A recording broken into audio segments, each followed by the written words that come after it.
Ultimate difficulty has been pretty much ruining everybody's career modes as we speak.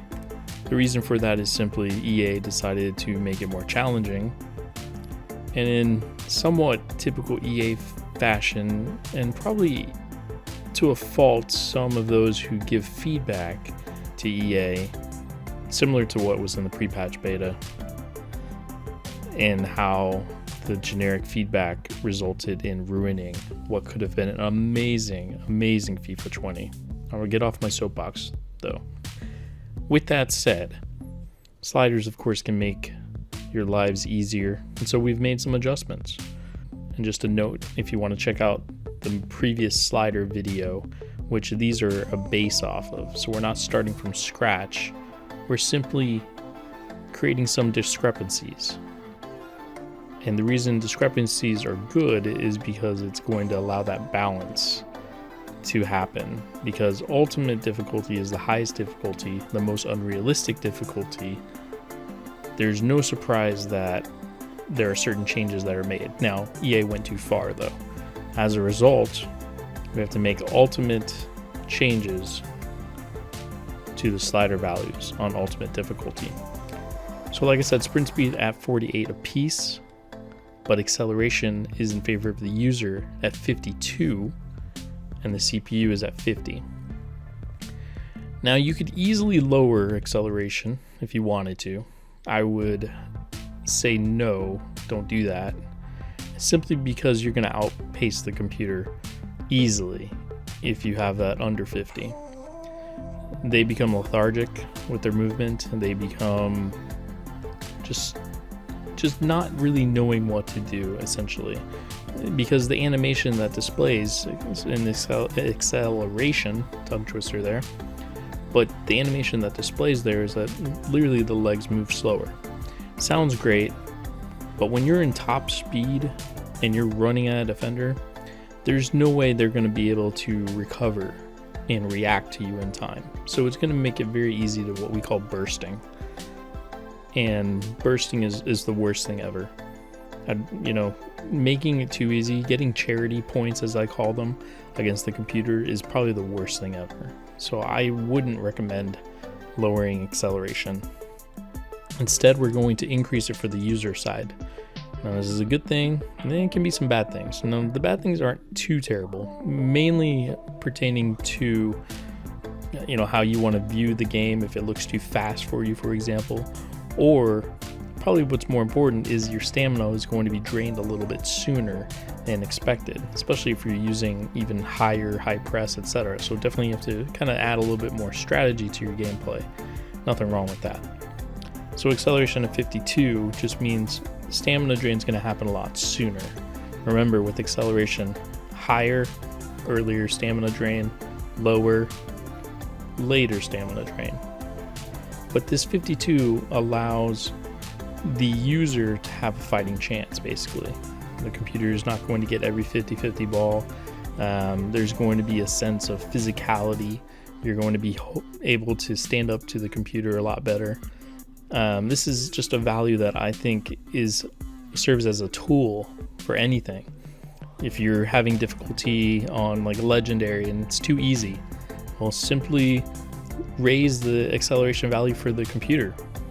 They're going to be a little bit more towards ultimate reaction capabilities. So this is why 52 is exactly where it needs to be, and why it's at 50 for the computer. You're going to see these discrepancies.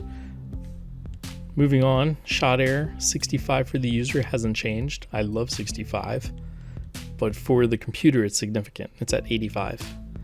And the reason of this is very simply the computer in this patch update is not missing the target at all. Had to force it. 85 was the magical value that I found, because I of course go in 65, 70, 75, 80, 85. So I went to certain values, certain players, and 85 is when I started to see the same type of shooting animations, the same type of shooting results that we're showing on 65. And that's just pretty much where we come down to. You're going to still see the computer hit the target. That is embedded into this difficulty. So don't be focused on the error value, but really see if it's contextually accurate in terms of what's happening. It's going to feel a lot better when you're looking at your match facts and you're not seeing 10 shots with 10 shots total with 9 shots on target. That is disheartening, especially as you play lower league teams and you're a decent side. Moving on from there, pass error is going to remain at 55 for the user, but we've made the adjustment to 65 for the computer. This is about as high as I'd like it, because as you get into the lower sides, you start to see the computer players kind of miskick it more often. But this is probably the best balance. I would say you can go to 60. The main thing, if anything, is I don't want them to ping pong it around me the way they've been doing on default. They're way too in sync on default. And with this modification to 65, it's allowed them to just be a little bit more hesitant. So let there be a little bit more build-up. That's not to say they're going to ignore their custom team tactics, but it will allow a lot more purposeful attacks. I like the idea of being broken down tactically versus worn down unrealistically. And so this value change to 65 definitely accomplishes that. From there, the next value doesn't happen all the way until first touch control, which is at 55 still for the user, but it's going to be at 70 for the computer. Now the reason it's at 70 for the computer is really simply, again, a matter of getting that hesitation from the computer.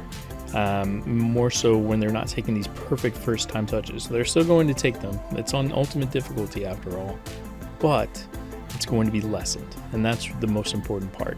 It's going to be lessened. But then another part of that, which basically takes place from the patch update, is how the computer tends to dribble forward and dribble aggressively, and very high agility, mind you. And that happens a lot in this patch update, especially on default. So with this first touch control value being where it is, it's also now allowed those dribbles from the computer to be a little bit more error prone. And you'll see them take bad touches. You'll see them kind of have the ball a little bit further than they want to. They'll run into you a lot more, especially with the acceleration advantage there.